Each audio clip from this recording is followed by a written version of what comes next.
All right, this is it. Last video of Chemistry 20.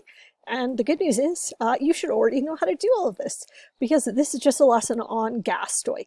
So I'll do a couple of examples just to kind of remind you how to do this. But again, just like we talked about when we are in the stoich unit, most important thing for stoich is for you to actually do it, not for me to do it, because the only way you really learn how to do stoich is for you to do it. So good news is if you understood how to do gas stoich the first time, you don't really have to relearn it. This should just be oh yeah, I already know this, I'm good to go. So if you think back to when we did the gas stoich lesson in the gas unit, we talked about 3 different types of gas stoich. We talked about volume ratios. If you saw that you had one volume and you were asked for the volume of another gas. We talked about the molar volume once, so where it was at STP or SATP, and we could use the 22.4 liters per mole or 24.8 liters per mole. And if you're kind of sitting here being like, I really don't remember that, I would suggest going back and watching the gas stoich video where I kind of go in more detail about that. And then we talked about when you were more or less converting from like a solid to a gas, how you would have to use that R value along with temperature and pressure, right? And I had mentioned when we talked about that in that video that we would then come back in the gases unit and kind of learn about all those things, right? So now you should be a little more familiar with pressure, why we use Kelvin, and all those types of things. So revisiting the steps that we do in stoich, right? Step 1, write a balanced chemical equation. Step 2, list your givens. Once you've listed your givens, think about what you are trying to solve, figure out what the unit is, look at all the givens you've listed, and start your unit analysis with whatever has that unit in it, right? Then you're just going to keep canceling until you cancel everything out. Reminder, if you are doing stoich, you need a ratio, okay? A lot of times you guys forget about your ratio when we come back and revisit gas stoich because it's been a while since you've done stoich and you aren't necessarily thinking about those ratios, okay? So, question, what volume of hydrogen gas could be produced if 5 grams of zinc is added to excess hydrochloric acid? So we are taking zinc and we are adding it to hydrochloric acid. Okay, this is going to make hydrogen gas, and it is going to make zinc chloride, which when we check our solubility table is aqueous. Okay, to balance it, we need a 2 in front of the HCl. So givens wise, we were given 5 grams of zinc, so we'll write that under zinc. We need a molar mass for zinc because we have a mass, so 65.41 grams per mole. Computer's being very slow, there we go. Okay, and then what are we looking for? We are looking for the volume of hydrogen gas. So we have the pressure is 89 kilopascals. Okay, we have temperature. It was given to us as 22. We need to add 273.15 to that. So we get 295.15 Kelvin. Okay, the other thing we need is that R, right? We need the gas constant. So 8.314 kilopascals liters per Kelvin mole, right? Where remember, this mole is going to be associated with the hydrogen because this is the gas constant, therefore it is associated with the gas, okay? So we are looking to solve for volume. Unit of volume is liters. We look at all our givens. This has liters in it. It's already on the top, so it's where we need it to be. So 8.314 kilopascals liters per Kelvin mole. Okay, and that is going to be moles of hydrogen.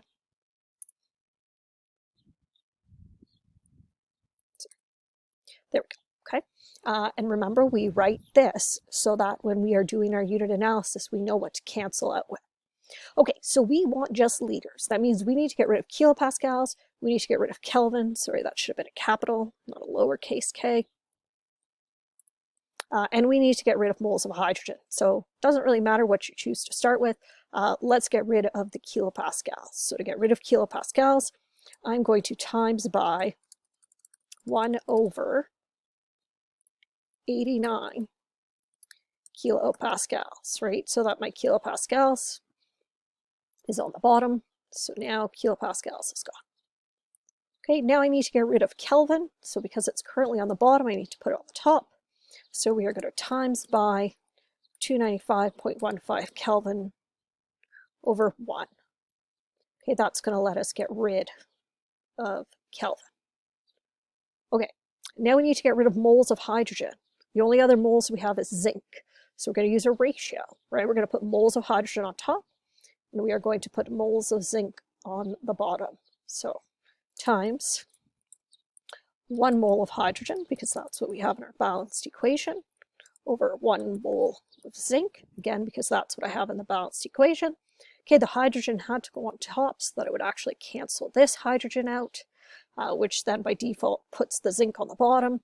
Okay, to get rid of the zinc, we're going to use, let's scroll way more than I wanted it to, we're going to use the molar mass of zinc, right? But we're going to have to flip it so that the moles is on top to be able to cancel that out. So we're going to do times moles of zinc over 65.41 grams. Oop, hold on.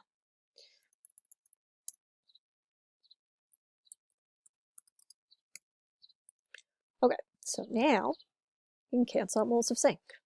Last thing we need to get rid of is our grams. So we go back to the question. We had 5 grams. So we are going to times by 5 grams. And we can put that over 1. Okay, so now when we look at our units, everything should cancel except for the liters. Make sure you have that ratio. Sometimes you guys forget it, and in this case, technically it's a 1-to-1 ratio, so I would get the same answer if I forgot it, but I wouldn't actually get full marks on the question because my unit analysis wouldn't actually work because I would have canceled out some units with something that wasn't actually the same. So really important to make sure you don't forget that ratio.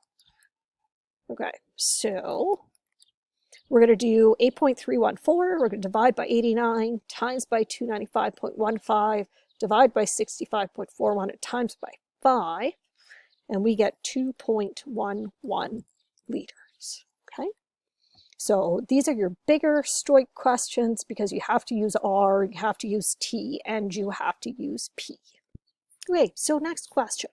So hydrogen gas can be prepared for use in a weather balloon by adding water to cesium metal. So what mass of cesium is necessary to produce 75 liters of hydrogen gas at STP? Okay, so we have cesium metal, so CS, solid. We are placing that into water. Okay, that's not what I'm meaning to type. Okay, we know that we're going to get hydrogen gas because the question told us that.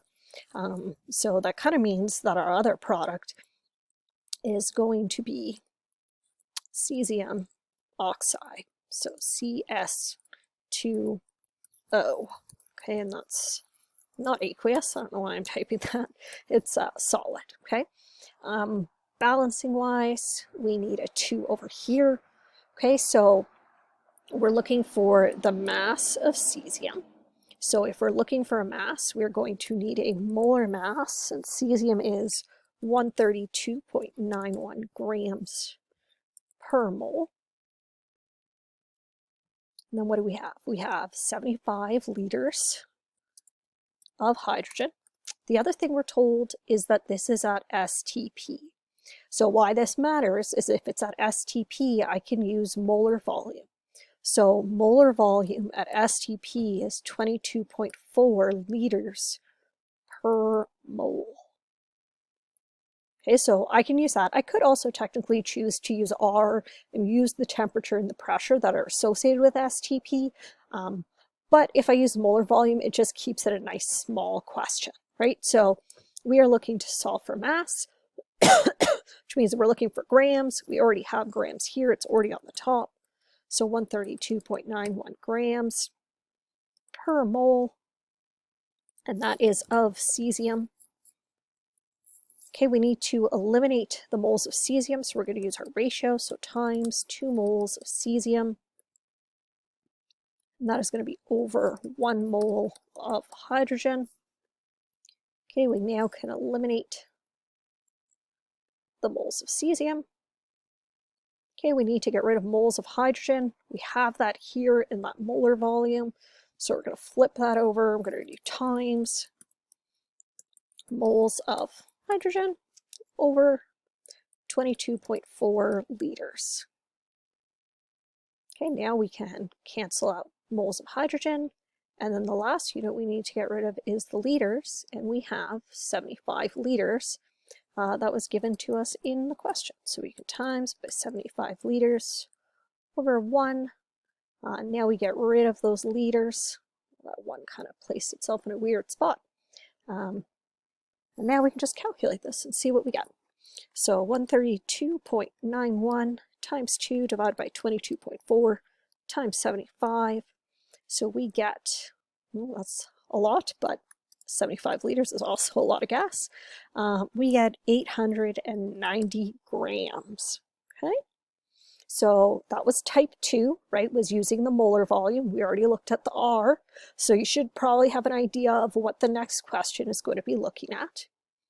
So here's our last question. Methane is the major component of natural gas, which is used to heat most homes in Western Canada.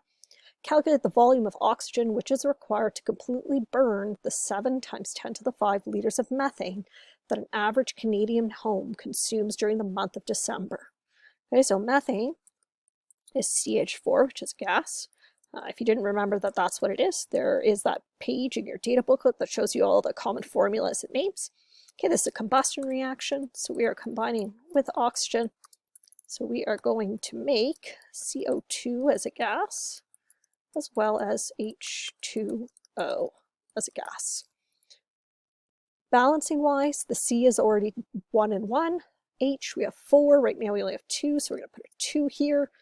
Okay, then O, we have 2 plus 2, so we have 4. So we're going to put a 2 over here. Okay, so what we were given was the volume of the methane. Okay, and what are we asked to find? The volume of oxygen. Okay, so this is the third type of gas stoich, which is just a volume ratio. So it is the simplest, right? So we are looking to solve for the volume of oxygen. So we're going to use our ratio, except instead of a mole ratio, it's going to be a volume ratio. So we're going to do 2 liters of oxygen, right? Because that's the unit we are trying to solve for, over 1 liter of methane, because that's the one we have info for. And then to get rid of liters of the methane, we're going to times by that.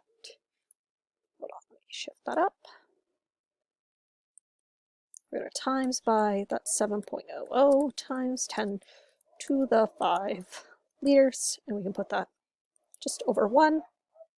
Sorry, I should have written next to the liters what that was of, so that I can cancel that, and that would be of methane,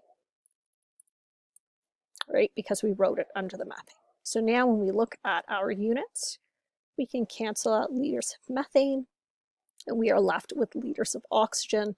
So we basically are doing 2 times 7 to the 5.